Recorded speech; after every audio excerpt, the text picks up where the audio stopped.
Good evening students. B K Mishra sir की online class में आप सभी का हार्दिक स्वागत है। आज का हमारा टॉपिक है एशिया के पर्वत। ठीक है, तो हमें देखना है कि जो विश्व का पूरा महाद्वीप है, विश्व के जितने महाद्वीप हैं उसमें एशिया को देखेंगे। और एशिया जो आपका यहाँ पर बना हुआ है, इस एशिया को हम देखते जाएंगे। ठीक है,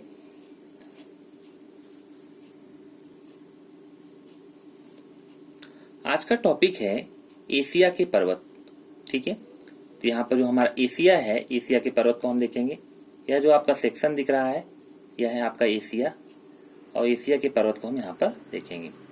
अब आता है एशिया कहाँ पर है। यहाँ पर हमने आप सभी के समक्ष एक एशिया का मैप बनाया हुआ है। वह एशिया का मैप कहाँ पर है, यहाँ से आप देखिए। यह जो आपका मैप है, यह मैप जो आपका आ रहा है, यह है एशिया का। अब एशिया के अंतर्गत यहाँ पर नीचे का जो पोर्शन है, इसको हम बोलते हैं ऑस्ट्रेलिया। यह हमारा ऑस्ट्रेलिया, और जो यह पोर्शन आप देख रहे हैं, यह जो पोर्शन है पूरा, यह पोर्शन है एशिया। तो अब हम देखते हैं एशिया का हमने सभी के लिए एक यहाँ पर एक मैप भी रखा हुआ है, और मैप आप यहाँ देखेंगे। यह जो पूरा है, यह पूरा है आपका एशिया का मैप। तो इस मैप को भी आप देखें। और अब हम देखते हैं एशिया के पर्वत। ठीक है, सबसे पहले हम जानने का प्रयास करेंगे। हमारे एशिया के पर्वत को पढ़ने से पहले कुछ हम आप सभी के समक्ष कुछ प्रश्न हैं, और इन प्रश्नों के माध्यम से हम पढ़ेंगे आज का टॉपिक एशिया के पर्वत। तो सबसे पहला क्वेश्चन है, पर्वत किसे कहते हैं? पर्वत किसे कहते हैं? तो पर्वत देखिए, पर्वत धरातल के ऊपर उठे भागों के रूप में पहचाने जाते हैं, और जिनका ढाल तीव्र होता है और शिखर संकुचित होता है। शिखर संकुचित होता है अर्थात त्रिभुज नुमा। यद्यपि पठार भी धरातल से ऊंचे उठे हुए भाग ही होते हैं, किंतु पर्वत से उनकी भिन्नता यह होती है कि पठारों का शिखर भाग चौरस तथा सपाट होता है। अब हम यहाँ पर देखेंगे कि जो पठार हैं और पर्वत हैं, इनमें अंतर क्या है। तो अब यहाँ पर जो आता है, सामान्य रूप से जो एशिया के पर्वत हैं, तो यहाँ पर हम देखते हैं कि पर्वत और पठार में मुख्य रूप से अंतर क्या होता है। तो पठारों का शिखर भाग चौरस होता है तथा सपाट होता है, और साधारण रूप से 1000 मीटर से अधिक ऊंचाई वाले क्षेत्रों को पर्वत और उससे कम ऊंचाई वाले भागों को पहाड़ी कहते हैं। लेकिन इसके अपवाद के रूप में भी हो ऐसे, किंतु भारत में देखा जाए तो गोमो जो झारखंड के निकट स्थित पारसनाथ को पहाड़ी कहते हैं, जबकि इसकी औसत ऊंचाई 1366 मीटर है। ठीक है, जबकि इसके विपरीत इंग्लैंड की पोनाइल श्रृंखला को पर्वत कहते हैं, जिनकी ऊंचाई पारसनाथ से कम है। तो या कुछ अपवाद में चीजें हैं। तो अब हम देखते हैं यहाँ पर कुछ और भी चीजें। अब हम एशिया के प्रमुख पर्वतों को देखने से पहले एक जो प्रमुख पर्वत हैं, दो प्रमुख पर्वतों के बारे में जान लेते हैं। इसके बाद हम देखेंगे एशिया के पर्वत। तो सबसे पहला क्वेश्चन आता है, हिमालय पर्वत के बारे में आप क्या जानते हैं? हिमालय कहाँ पर है? एशिया का पर्वत है, और तो उस एशिया में पड़ने वाले पर्वत, प्रमुख पर्वत हिमालय के बारे में जानते हैं। तो हिमालय क्या है? हिमालय पर्वत को इंग्लिश में बोलते हैं हिमालयन माउंटेन। दक्षिण एशिया में भारत के उत्तरी सिरे पर स्थित है, और इसकी लंबाई कितनी किलोमीटर की है? 2400 किलोमीटर है। और विश्व की सबसे ऊंची चोटी माउंट एवरेस्ट, जिसे सागरमाथा या चोमोलुंगमा 8848 मीटर है, सहित प्रथम 10 सर्वोच्च चोटियां हिमालय पर्वत की श्रेणी में अवस्थित हैं। तो यह हमने जाना हिमालय पर्वत के बारे में। अब हम देख सकते हैं यहाँ पर एक और भी हमारा जो आता है। अब हम देखते हैं एशिया के प्रमुख पर्वतों को। अब हम देखते हैं एशिया के प्रमुख पर्वतों को। तो एशिया के जो प्रमुख पर्वत हैं, आपका यहाँ पर दर्शाया गया है। एशिया के प्रमुख पर्वत कहाँ पर है? यहाँ पर देखिए, एशिया के प्रमुख पर्वत। एशिया के प्रमुख पर्वतों को देखते हैं, तो यहाँ पर आप देखेंगे एक जगह यहाँ पर देखिए क्या है, यह पर्वत है, और दूसरा हमने कॉलम बनाया हुआ है जो कि पर्वत की विशेषता को बतलाएगा। तो कौन सा पर्वत कहाँ पर है, एक तो हम इसे भी जान लेंगे और पर्वत की विशेषता को भी देखेंगे। तो हमारा जो पहला नंबर है, यहाँ पर देखिए, यहाँ पर जो हमारा पहला नंबर है, यह फ्यूजियामा पर्वत के बारे में है। और फ्यूजियामा पर्वत कहाँ पर है और कैसा पर्वत है, इसके बारे में भी हम बताएंगे।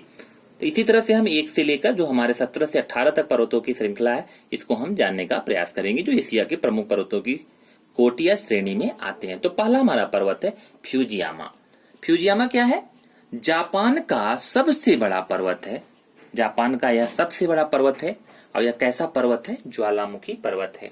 तो फ्यूजियामा के बारे में सामान्य रूप से जान लीजिए। पहला प्रश्न आपसे पूछा जा सकता है कि फ्यूजियामा पर्वत कहां पर है? तो फ्यूजियामा पर्वत आपका जापान में पड़ता है। और दूसरा प्रश्न पूछा जाता है कि यह किस तरह के पर्वत का उदाहरण है? तो फ्यूजियामा पर्वत किस तरह के पर्वत का उदाहरण है? यह है गुंबदाकार पर्वत का उदाहरण। अब अगला प्रश्न आता है गुंबदाकार पर्वत कहते किसे हैं?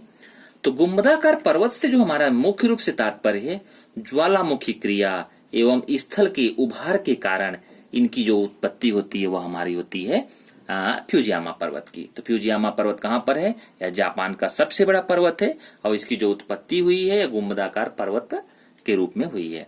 दूसरा जो हमारा है, दूसरा हमने यहाँ पर देखा हुआ है, दूसरा हमारा कौन सा है? दूसरा हमारा है स्टालिन पर्वत। स्टालिन कहां पर है? रूस का सबसे ऊंचा पर्वत शिखर है। रसिया जो कि आपका सबसे बड़ा क्षेत्रफल रखता है विश्व में, तो यह इसका सबसे ऊंचा पर्वत शिखर है। तीसरा हमारा है थ्यानशान। थ्यानशान है और थ्यानशान क्या है? थ्यानशान कहां पर है? चीन का सर्वप्रमुख पर्वत है।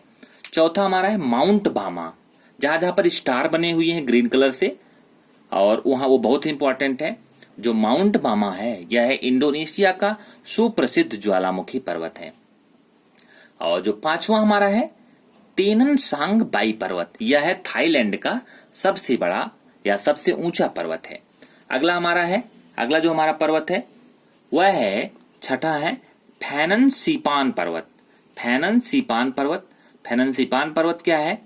तो कहते हैं जो फैननसीपान पर्वत है यह हिंद चीन का सबसे ऊंचा पर्वत शिखर है। अगला प्रश्न है जो सातवां है, बहुत ही इंपॉर्टेंट है, सारामती पर्वत। तो सारामती शिखर कहां पर है? यह है म्यांमार का सबसे ऊंचा शिखर है। म्यांमार का सबसे ऊंचा शिखर है। तो जो हमारा है सारामती शिखर है यह म्यांमार का सबसे ऊंचा पर्वत शिखर है। और 8वें नंबर पर देखिए क्या दिया हुआ है? 8वें नंबर पर कुर्दिस्तान पर्वत श्रेणी। कुर्दिस्तान पर्वत श्रेणी कहां पर है? यह इराक का सबसे ऊंचा पर्वत शिखर है। अगला आता है 9वां जो बहुत ही इंपॉर्टेंट है हिमालय के बारे में। हिमालय चूंकि इंडिया से इसका जुड़ा हुआ है, तो विश्व का सबसे ऊंचा पर्वत कौन है? हिमालय है। तो हिमालय पर्वत क्या है?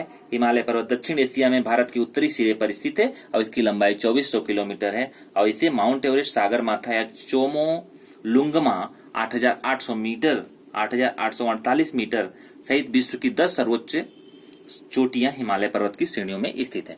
अगला हमारा 10वां है हिंदुकुश पर्वत। यह पामीर घाट के पश्चिमी भाग में ईरान के एल बुर्ज पर्वत तक विस्तृत है। और हमारा जो 11वां पर्वत है उसका नाम है एलबुर्ज पर्वत। एलबुर्ज पर्वत यह कैसा है? यह कैस्पियन सागर के समीप आर्मीनियन घाट से संबद्ध है। 12वां जो हमारा है, 12वें को आप देखिए एजमन पर्वत। एजमन पर्वत कहां पर है? तो कहते इजराइल का सबसे ऊंचा पर्वत कौन है? एजमन पर्वत। 13वां जो पर्वत हमारा है, 13वां जो पर्वत है वह कौन सा पर्वत है? 13वें पर्वत का नाम है मकरान पर्वत। मकरान पर्वत कहां पर है? यह ईरान के दक्षिण पूर्व में स्थित पर्वत है।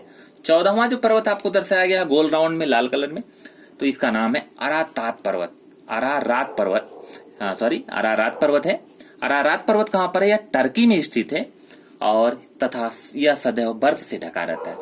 जो 15वें नंबर का पर्वत है गोलाली पर्वत। गोलाली पर्वत कहां पर स्थित है? यह इजराइल में स्थित है। 16वें नंबर का पर्वत है टुडुस श्रेणी। टुडुस श्रेणी कहां पर है? तो इसमें तांबा एवं एस्बेस्टस का खनन होता है और यह माउंट ओलंपस इसका सर्वोच्च श्रेणी है। माउंट ओलंपस इसका सर्वोच्च शिखर है। 17वें नंबर का पर्वत है पांटिक श्रेणी। पांटिक श्रेणी कहां पर है? तो कहते हैं टर्की के उत्तरी भाग में स्थित यह बलित पर्वत है पांटी श्रेणी। और 18वां नंबर का जो है पर्वत यह है आसिर श्रेणी और यह पश्चिमी अरब श्रेणी। यह श्रेणी उत्तर से दक्षिण दिशा में विस्तृत है। तो आज हमने देखा क्या, जो एशिया के प्रमुख पर्वत शिखर थे उनको हमने देखा। तो एशिया के प्रमुख पर्वतों को देखा। तो आपको यह वीडियो कैसा लगा? आप इसे लाइक करें, शेयर करें और अपने कमेंट दें। Thanks for watching the video.